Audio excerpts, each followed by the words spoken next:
क्रियाशील समावयवता जो होते हैं इनमें दो उदाहरण जो होता है, जैसे कि आपको कह रहा है कि C2H6O के दो समावयवी होंगे।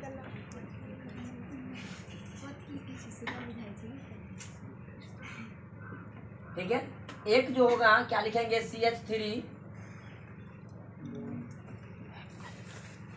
Bond CH2 bond OH। चलिए इसका नाम बताइए क्या होगा। यहाँ क्रियाशील मूलक से काउंटिंग करेंगे 1 2 ये कितने नंबर में आए? 2 नंबर में। और ये किसका क्रियाशील मूलक है? अल्कोहल का। इसका नाम क्या हो जाएगा? Methane ethane. तो 2 नंबर में आता है एथेन। आई क्रियाशील मूलक किसका है? अल्कोहल का। इसका नाम क्या होता है? IUPAC के अंतर्गत एथेनॉल हो जाएगा। ठीक है, समझ गए ना? इसके क्या नाम हो जाएगा? एथेनॉल हो जाएगा। और और सामान्य नाम जो होगा उसको क्या बोलेंगे? Ethyl alcohol. सामान्य नाम में क्या कहेंगे? Ethyl alcohol. एथिल एल्कोहल क्या बोलेंगे? एथिल एल्कोहल बोलेंगे। ठीक है, इसका एक और समावयवी बनेंगे जिसको क्या बोलते हैं? CH3O बॉन्ड O और CH3। इसका नाम क्या होगा सो बताओ जल्दी।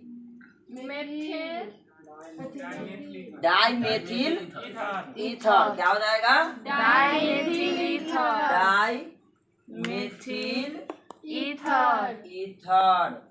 अब बोलेंगे क्यों कहेंगे? क्योंकि ये जो O जो है ये ईथर का क्रियाशील मूलक है। ठीक है, इधर से काउंटिंग करते हैं तो 1 नंबर और इधर से करते हैं 1 नंबर। दोनों एक ही नंबर में आता है तो 2 है, इसलिए इसमें क्या लिखेंगे? डाई। तो क्या है? तब मेथिल है तो लिखेंगे 2 डाई, मतलब 2 मेथिल है इसलिए डाई मेथिल। आई क्रियाशील किसका है? तो ईथर का। ईथर हो गया।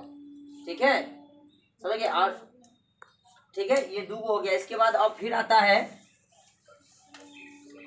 है इसमें, जैसे बोल रहा है कि C3H6O। क्या बता रहा है कि C3H6O में कितने समावयवी बता रहे हैं? इसमें भी 2 क्रियाशील समावयवी होंगे। कितने होंगे? 2 समावयवी। ठीक है, कितने समावयवी होंगे? 2। इसका 2 समावयवी बनाना है। बनाइए तो झटपट बन जाएगा। बनेगा? हाँ, नहीं बनेगा? कैसे बनेगा? लिखेंगे CH3 bond C double bond O और तब यहाँ क्या लिखेंगे? CH3 हो गया है। देखिए यहाँ पर कार्बन के है 3 गो, तो 1 2 3 गो कार्बन हो गया। हाइड्रोजन क्या 6 गो है, तो 3 3 6। और ऑक्सीजन है तो हो। इसका नाम क्या हो जाएगा सो बताइए। इसका नाम क्या हो जाएगा? प्रोपेनॉन। क्योंकि हम लोग को पता है कि ये ईथर का है, तो ईथर का क्या होता है? IUPAC का ऑन बोला उसमें जोड़ा जाता है। ठीक है, ऑन जोड़ा जाता है। तो प्रोपेन में ऑन जोड़ेंगे तो क्या हो जाएगा? प्रोपेनॉन। ठीक है, तो गिनेंगे 1 2 3 पूरे 3 नंबर में है तो 3 में क्या आ जाएगा? प्रोपेन आ जाएगा। तो लिखेंगे प्रोपे और इनमें कीटन का जोड़ देना IUPAC से। क्या प्रोपेनॉन हो जाएगा।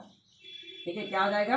प्रोपेनॉन हो जाएगा। ठीक है, इसके बाद एक और आता है, जैसे फिर बताएगा। यहाँ एक और बनेगा CH3।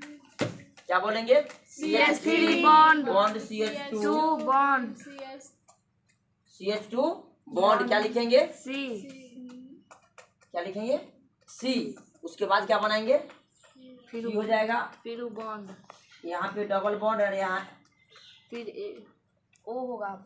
यहाँ पर हो जाएगा कीटोन सॉरी ईथर, और यहाँ पर हो जाएगा H हाइड्रोजन। ठीक है, ऐसा क्यों होगा? क्योंकि हाइड्रोजन कितने हैं? 6 गो। 3 2 5 1 6। कार्बन कितने हैं? 3 गो, तो 1 2 3। और इसका स्ट्रक्चर जब बनाएंगे, देखो इसका जब ये इस तरह की जो स्ट्रक्चर बनाएंगे तो यहाँ पर कार्बन हो जाएगा। 3 गो कार्बन हो गया। इधर क्या बता रहे? देखिए यहाँ पे 3 गो कार्बन है, तो यहाँ पर क्या लिखेंगे? 3 गो कार्बन हो जाएगा। हाइड्रोजन हो जाएगा, सॉरी इधर हाइड्रोजन हो जाएगा 3 गो। इसमें 2 गो हाइड्रोजन है, एगो ऊपर और एगो नीचे हो जाएगा। और वहाँ पे क्या बता रहा है कि यहाँ पर 2 गो दे, यहाँ पे ऑक्सीजन बता रहा है। यहाँ पे ऑक्सीजन और यहाँ पे दे दीजिए ऑक्सीजन, यहाँ देते ऑक्सीजन और यहाँ देते हैं हाइड्रोजन। तो यहाँ आपको पता है कि ऑक्सीजन में कुल इलेक्ट्रॉनों की संख्या कितना होता है? परमाणु संख्या कितना होता है ऑक्सीजन का? 8 होता है। जब इसका परमाणु संख्या 8 होता है तो इसका इलेक्ट्रॉनिक विन्यास बनाएंगे तो 2 और 6 होगा। इसके बाहरी कक्षा में कितने इलेक्ट्रॉन होते हैं? 6 इलेक्ट्रॉन होते हैं। तो इसे अस्थायी होने के लिए कितने इलेक्ट्रॉन चाहिए? 2 इलेक्ट्रॉन चाहिए। ठीक है, तो यहाँ ध्यान रखिएगा, ऑक्सीजन को अस्थायी होने के लिए 2 चाहिए, तो ये क्या करेगा? कार्बन के साथ अस्थायी बनाएगा। ठीक है, क्योंकि इसके बाहरी कक्षा में कुल इलेक्ट्रॉनों की संख्या है 6। ठीक है, अब देखिए ध्यान रखिएगा, ये जैसे कि कार्बन है तो अगर एगो कार्बन के बाहरी कक्षा में कितने इलेक्ट्रॉन होते हैं? कार्बन 4 होता है, क्योंकि इसका परमाणु संख्या 6 होता है। तो पहला के कक्षा में 2 इलेक्ट्रॉन दे करके एल कक्षा में 8 पुराना है, बट इसके पास बचता कितना है? 4 बचता है। ठीक है, 4 इलेक्ट्रॉन की आवश्यकता होती है। तो जैसे ये कार्बन जो है, अगर ये ऑक्सीजन के साथ 2 जोड़ी इलेक्ट्रॉन के साझेदारी करेगा और एगो इसके साथ करेगा और एगो इसके साथ करेगा, तो इसके बाहरी कक्षा में कुल मिलाकर 4 इलेक्ट्रॉन हो गए। अब यहाँ पे सभी जितने भी हाइड्रोजन होते हैं वो सारे हाइड्रोजन के बाहरी कक्षा में एक ही इलेक्ट्रॉन होता है। ठीक है, अस्थायी होने के लिए इसे 2 इलेक्ट्रॉन की आवश्यकता होती है। कितने इलेक्ट्रॉन की आवश्यकता होती है? 2 इलेक्ट्रॉन की आवश्यकता होती है। बट कार्बन के बाहरी कक्षा में 4 इलेक्ट्रॉन होते हैं और इसे अस्थायी होने के लिए 4 इलेक्ट्रॉनों की आवश्यकता होती है। कितने की जरूरत होती है?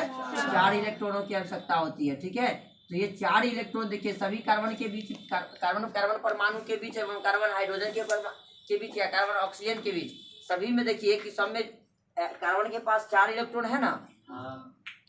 तो अब देखिए पहले क्या करना है कि अगर ये देखिए ये स्ट्रक्चर मैंने जो बनाया, ये वाला जो स्ट्रक्चर बनाया, ये सही है या गलत, इसको सत्यापित करने के लिए हम लुईस इलेक्ट्रॉन बिंदु संरचना का उपयोग कर रहे हैं। ठीक है, ये सही, अगर ये बना हुआ, अगर ये लुईस इलेक्ट्रॉन बिंदु संरचना अगर सही है तो ये स्ट्रक्चर संरचना बिंदु जो है ये सही होगा, और नहीं तो क्या होगा? गलत होगा। इसके सत्यापन के लिए ये अत्यंत महत्वपूर्ण माना जाता है। ठीक है, तो यहाँ ध्यान रखिएगा, जैसे कि यहाँ क्या करेंगे, जैसे ये हाइड्रोजन ये कार्बन के साथ साझेदारी करा, ये इसके साथ करेगा और फिर ये इसके साथ करेगा। ठीक है, ठीक है, अच्छा चलिए यहाँ है। इसके बाद ये इसके साथ करेगा, ये इसके साथ करेगा और ये भी क्या करेंगे? इसके साथ करेंगे। देखिए सभी हो गया। अब ये ऑक्सीजन की बात चलते हैं, 2 2 4 2 6 और ये कार्बन के साथ साझेदारी करेगा तो ये ऑक्सीजन 8 को पूरा लेगा। है, अब कर रहा है कि ये कार्बन जब इसको 2 इलेक्ट्रॉन दिया है तो इससे 2 लेने का भी अधिकार रखता है। तो ये 2 ले रहा है तो 2 2 4 और 2 6, ये 1 1 लेगा तो 8 पूरा लेगा। तो ये कार्बन के साथ भी साझेदारी करेगा। तो यहाँ पर कितना हो गया? इस ये कार्बन के बीच में तो 2 6 2 8 हो गया। अब क्या करेगा? ये जब ये कार्बन 1 इलेक्ट्रॉन उसको दिया तो ये भी 1 इससे लेगा और ये कार्बन भी देगा और बाकी सारे के सारे हाइड्रोजन भी इसे मदद कर रहे हैं। तो कुल गोलंबर जो बनाया गया है इसमें 2 2 4 2 6 2 8 हो गया। अब ये कार्बन बच गया है तो ये भी कार्बन 8 पुराने के लिए एक दूसरे से साझेदारी करेंगे ही करेंगे। तो करेंगे तो यहाँ ध्यान रखिएगा 2 2 4 2 6 2 8 8 8 पूरा ले। इसका मतलब है जो ये स्ट्रक्चर जो बनाया गया ये सही है। क्या है? ये सही है और इसको IUPAC के अंतर्गत क्या बोला जाता है? प्रोपेनल बोला जाता है। ठीक है।